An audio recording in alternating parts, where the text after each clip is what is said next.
नमस्कार। प्रस्तुत वीडियो व्याख्यान में आपका स्वागत है। इस वीडियो व्याख्यान में हम स्नातक प्रथम वर्ष राजनीति विज्ञान के द्वितीय प्रश्न पत्र भारतीय राजनीतिक विचारक के पाठ्यक्रम में से जयप्रकाश नारायण के समाजवाद एवं लोकतंत्र संबंधी विचारों का अध्ययन करेंगे। जैसा कि हम सभी जानते हैं कि जयप्रकाश नारायण ने जनता को जनता की शक्ति का एहसास दिलाया, उन्हें परिचित कराया कि वे वास्तविक लोकतंत्र को चरितार्थ करने में महत्वपूर्ण भूमिका का निर्वहन कर सकते हैं। उन्होंने भविष्य के शासक वर्ग को भी चेतावनी देने का अति महत्वपूर्ण कार्य संपादित किया और उन्होंने संपूर्ण व्यवस्था को, चाहे वो आमजन हो अथवा सत्तारूढ़ दल हो, उनको लोक शक्ति से परिचित कराया। इसीलिए जनता ने प्रेम और श्रद्धा के साथ उन्हें लोक नायक की उपाधि से विभूषित किया। प्रोफेसर बिमल प्रसाद ने उनके चिंतन को 3 चरणों में विभाजित किया, जिसमें उनके जीवन का पहला चरण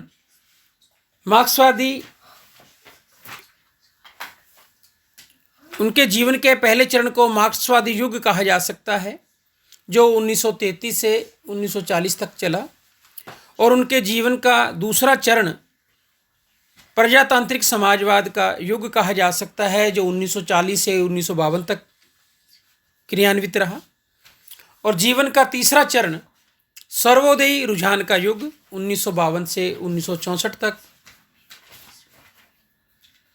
और 1973 के बाद के घटनाक्रम को अगर हम देखें तो उनके जीवन के उनके चिंतन में चौथा आयाम जोड़ा जाना चाहिए, जिसे समग्र क्रांति कहा जा सकता है। जयप्रकाश नारायण के द्वारा रचित रचनाएं इस प्रकार हैं।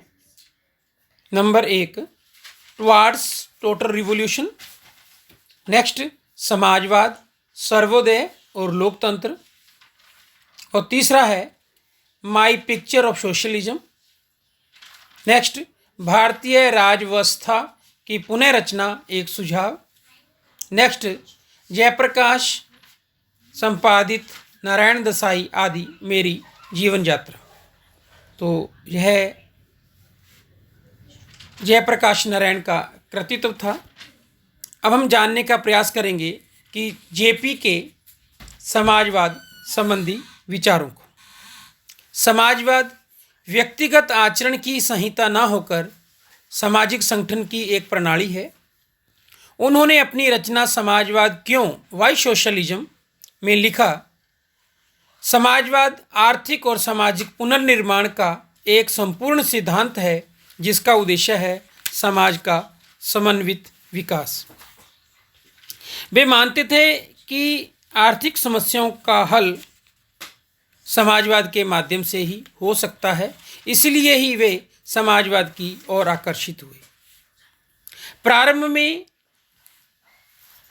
वे कार्ल मार्क्स और लेनिन के चिंतन में डूबे, उनको जानने का प्रयास किया, क्योंकि उनके मन में शोषण को समाप्त करने की तीव्र आकांक्षा थी।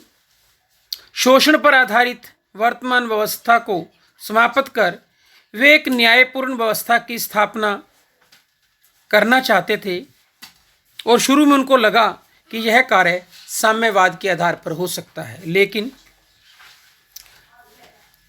साम्यवादी दल द्वारा किए गए अमानवीय अत्याचारों का विवरण जब उन्होंने देखा तो उनका हृदय कांप उठा, क्योंकि वे जीवन में अनैतिक नहीं हो सकते थे और वो न ही किसी अनैतिक प्रणाली का समर्थन कर सकते थे। उनका मानना था कि समाजवाद भारतीय संस्कृति के विरुद्ध नहीं है। और जयप्रकाश नारायण भारत में आर्थिक और सामाजिक न्याय की स्थापना का यह कार्य शांतिपूर्ण लोकतांत्रिक पद्धति के आधार पर करना चाहते थे। इसलिए वे साम्यवाद के नहीं वरन लोकतांत्रिक समाजवाद के पक्षधर थे। भारत की परंपराएं शोषणवादी नहीं रही हैं। भारत में सदैव भाईचारे की भावना को ही स्थान दिया गया है और भारत में जो जॉइंट फैमिली सिस्टम है, संयुक्त परिवार प्रणाली है और जाति की व्यवस्था का एक मूल विचार यह रहा है कि निर्बल और असहाय व्यक्तियों को अन्य व्यक्तियों से पूर्ण सहयोग प्राप्त हो, वस्तुओं को मिल बांटकर उपयोग करें, मैं नहीं हम सब की भावना चरितार्थ हो। उन्होंने इस बात को कभी स्वीकार नहीं किया कि सभी मनुष्य अपनी अंतर्निहित क्षमताओं में समान होते हैं, लेकिन वे इस बात को मानते थे कि वर्तमान समय की भीषण विषमताएं व्यक्ति की अंतर्निहित क्षमताओं में अंतर का परिणाम नहीं है। इन विषमताओं का जो मूल कारण है वह है कुछ व्यक्तियों का उत्पादन के साधनों पर नियंत्रण स्थापित हो जाना और बहुसंख्यक लोग हैं वो उत्पादन के साधनों पर नियंत्रण से वंचित हैं। 1940 में उन्होंने रामगढ़ कांग्रेस में प्रस्ताव रखा जिसका तात्पर्य यह था कि उत्पादन के प्रमुख और बृहत साधनों पर सामूहिक स्वामित्व तथा नियंत्रण स्थापित किया जाए। उन्होंने सभी लोगों से आग्रह किया कि भारी परिवहन, जहाजरानी, खनन तथा भारी उद्योगों का राष्ट्रीयकरण किए जाने के लिए प्रयत्न किए जाने चाहिए। जयप्रकाश क्रांतिकारी समाजवाद, जिसे साम्यवाद कहा जाता है, के स्थान पर लोकतांत्रिक समाजवाद की स्थापना के पक्षधर रहे और उनके इस विचार का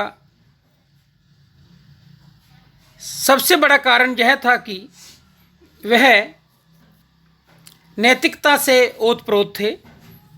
इसके अतिरिक्त उनके समाजवाद की कुछ महत्वपूर्ण बातें हैं, जैसे लोकतांत्रिक समाजवाद के भारतीय और विदेशी पक्षधरों की तुलना में भी वे समाजवाद की स्थापना और सफलता के लिए लोकतांत्रिक राज्य की अनिवार्यता पर अधिक बल देते थे। और दूसरा, उनका समस्त समाजवादी चिंतन नैतिकता से ओतप्रोत था। उन्होंने कहा, न केवल साध्य अपितु साधन भी पवित्र होने चाहिए। जिस व्यवस्था को हम प्राप्त करना चाहते हैं वो व्यवस्था हमारी पवित्र है और उस पवित्र व्यवस्था को प्राप्त करने के लिए हमें जो साधन उपयोग में लाने हैं वह साधन भी पवित्र होने चाहिए। उन्होंने अपरिग्रह के सिद्धांत को अपनाया। उन्होंने कहा कि समाजवाद का लक्ष्य व्यक्तियों का केवल भौतिक सुख या आर्थिक आवश्यकताओं की पूर्ति मात्र नहीं है। यदि यह केवल भौतिक सुख को ही लक्ष्य बना लेता तो मनुष्य पशु बनकर रह जाएगा। इसका लक्ष्य तो मानवीय आचरण में नैतिकता के तत्व की प्रधानता को स्थापित करना है। समाजवाद की स्थापना के संबंध में उन्होंने जो तीसरी बात कही वो यह थी कि समाजवाद की स्थापना में बुद्धिजीवी वर्ग की अपेक्षा श्रमिक वर्ग की भूमिका अधिक महत्वपूर्ण है, क्योंकि उनका मानना था कि बुद्धिजीवी वर्ग तो मात्र वैचारिक भूमिका का निर्वहन कर सकते हैं, जबकि वास्तविक शक्ति श्रमिकों तथा पूंजीवादी समाज के शोषित वर्गों के समर्थन से ही संभव है। समाज में जितनी विषमताएं हैं उनको दूर करने के लिए उनके द्वारा राजनीतिक और आर्थिक दोनों ही क्षेत्रों में विकेंद्रित संरचना को अपनाए जाने का सुझाव दिया। इस प्रकार हमने जयप्रकाश नारायण के समाजवाद संबंधी विचारों का अध्ययन किया, जिसमें हमने देखा कि जयप्रकाश नारायण का समाजवाद साम्यवाद कतई नहीं है। वे भारतीय अर्थों में समाजवाद अर्थात लोकतांत्रिक समाजवाद की स्थापना के पक्षधर थे और जिसमें उनका महत्वपूर्ण जोर था नैतिक मूल्यों की स्थापना करना। नेक्स्ट हम देखेंगे जयप्रकाश नारायण के लोकतंत्र संबंधी विचारों को। जयप्रकाश नारायण लोकतंत्र को वास्तविक धरातल पर चरितार्थ करना चाहते थे, उसे वास्तविक बनाना चाहते थे कि लोकतंत्र वास्तव में लोगों का तंत्र बने। और इस व्यवस्था को प्राप्त करने के लिए उन्होंने राजनीतिक दलों को की भूमिका पर प्रश्न चिन्ह अंकित किया। उन्होंने दल विहीन लोकतांत्रिक व्यवस्था को अपनाने का सुझाव दिया। उन्होंने दल विहीन लोकतंत्र की अवधारणा को स्थापित किया।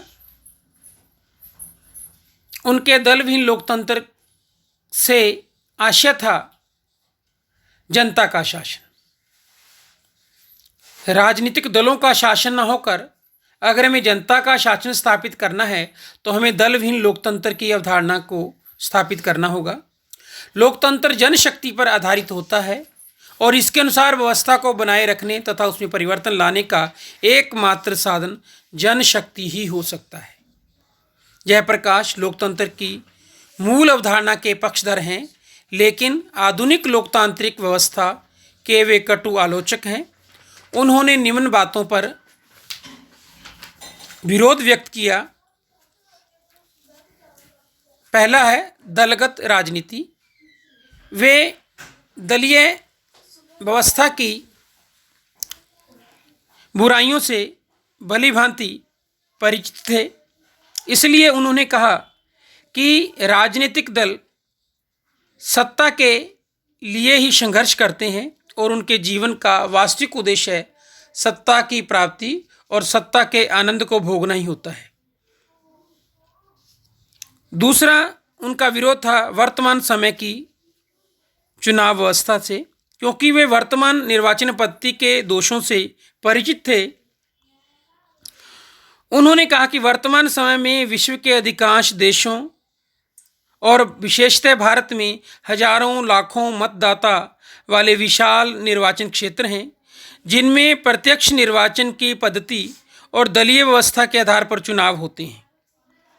जयप्रकाश के अनुसार इन निर्वाचन क्षेत्रों में उम्मीदवारों के लिए मतदाताओं से प्रत्यक्ष संपर्क स्थापित करना संभव नहीं होता। ऐसी स्थिति में शक्तिशाली केंद्र नियंत्रित दलों द्वारा प्रचुर धन और कपटपूर्ण साधनों से गोलमाल फैलाया जाता है। प्रत्यक्ष निर्वाचन प्रणाली में अनेक दोष भरे पड़े हैं और इससे जनता को कोई वास्तविक शिक्षा प्राप्त नहीं हो पाती और ये राजनीतिक दल जन जागरण नहीं कर पाते और न ही वे जनता को कोई नियंत्रणकारी सत्ता सौंपते हैं। नेक्स्ट है सत्ता की राजनीति। उन्होंने कहा कि आज का लोकतंत्र मात्र सत्ता के चारों ओर घूमने वाला एक राजनीतिक खेल है। राजनीतिक दल जैन केन प्रकारण साम दाम दंड भेद सत्ता को प्राप्त करना चाहते हैं।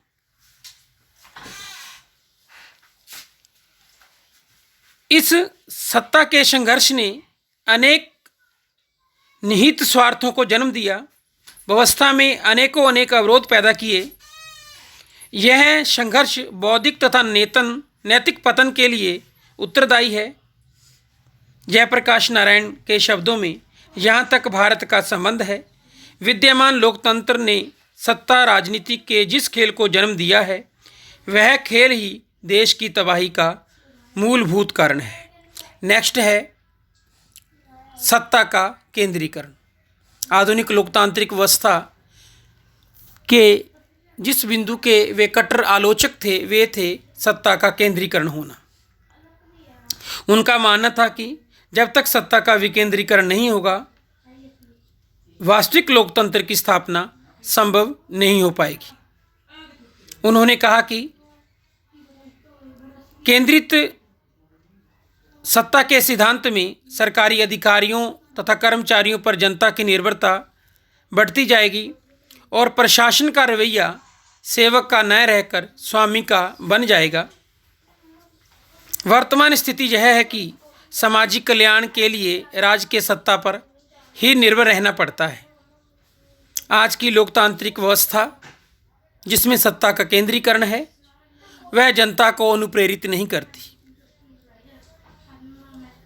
उसकी वास्तविक शक्ति का विकास नहीं करती, जनता में पहल तथा साहस को प्रोत्साहित नहीं करती, न ही वह सत्ता का नियंत्रण जनता के हाथों में सौंपना चाहती है, क्योंकि वह सत्ता को अपने में ही समेटकर अपना और अपनों का विकास करना चाहती है। इस प्रकार जयप्रकाश ने लोकतंत्र की बुराइयों को उजागर किया और इन विद्यमान कुव्यवस्थाओं में किस प्रकार सुधार किए जाएं, उन्होंने सुधार के सुझाव प्रस्तुत किए। वे आज की तथाकथित लोकतांत्रिक व्यवस्था के स्थान पर एक वास्तविक लोकतांत्रिक व्यवस्था की स्थापना के पक्षधर रहे। उन्होंने इस व्यवस्था में सुधार के जो सुझाव प्रस्तुत किए उनका अध्ययन हम निम्नांकित बिंदुओं के सहायता से कर सकते हैं। पहला उनका सुझाव है दल विहीन लोकतंत्र, पार्टीलेस डेमोक्रेसी। जयप्रकाश नारायण ने कहा कि दलीय पद्धति राजनीतिक परिप्रेक्ष्य को भ्रष्ट कर लोकतंत्र को दूषित करती है और यदि हम चाहते हैं कि जनता अपने विवेक के अनुसार कार्य करते हुए राजनीतिक स्वतंत्रता का उपभोग कर सके तो इस हेतु हमें दल विहीन लोकतंत्र के आदर्श को अपनाना होगा।